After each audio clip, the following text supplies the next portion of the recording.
ચા બનાવવાની અનેક પ્રકાર હોય છે. ગરીબ પાણીમાં ચા તેમજ ખાંડ નાખી ઉકાળીને પીવે છે. સાધારણ ઘરના પાણીમાં ચા તેમાં દૂધ નાખી પીવે છે, જ્યારે પૈસાદાર દૂધમાં ચા બનાવી પીએ છે. આમ અનેક પ્રકારની ચા હોય છે. એક્સપ્રેસ ટી પણ લોકો પીએ છે, જે મોંઘી હોય છે. આમ બીજી 6 પ્રકારની ચા હોય છે: ગ્રીન ટી, એલોગટી, વાહિદ ટી, પ્યોર ટી અને ડાર્ક ટી. પણ આપણા બાપદાદા માટીના વાસણમાં ચા બનાવતા અને રસોઈ પણ કરતા હતા.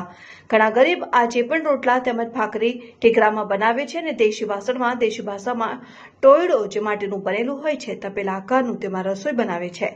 વૈજ્ઞાનિકોનું કહેવું છે કે ધાતુના બનેલા વાસણમાં જે શાકભાજીમાં તત્વ હોય તેમાં અડધા ઉપર રહેતા નથી, જ્યારે કુકરમાં તો નજીવ જ તત્વ પ્રેશરના કારણે રહેતો નથી. જો માટીના વાસણમાં રસોઈ બનાવવામાં આવે તો બધા જ તત્વ મેન્ટેન થઈ શકે છે. વઘઈ ગામે આ ભાઈ માટીના વાસણમાં ચા બનાવે છે. વધુ વિગત તેમની પાસે જાણો. છે રહેવાનું મારું વઘઈ છે. અમારી ટી સ્ટોલ છે. અમે તંદૂરી મટકા ચા બનાવીએ. કેવી રીતે બનાવો તમે?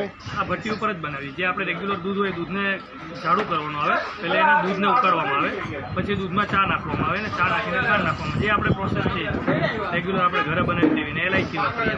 તો આ બીજી ચા ને આ ચામાં શું ફેર? કાંઈ ફેર નથી. આમાં કેવું છે કે મટકું આવે, મટકુને ફૂલ ગરમ કરવામાં આવે. એ મટકામાં ચા નાખવામાં આવે એટલે ચા તંદૂરી થઈ જાય. એનો ટેસ્ટ આખો. જો તમે આ વિડીયો ફેસબુક પર જોઈ રહ્યા છો તો લાઈક અને ફોલો કરો, અને યુટ્યુબ પર જોઈ રહ્યા છો તો અમારી ચેનલને સબસ્ક્રાઇબ કરો. sattare.com, આઝાદી સમાચારોની.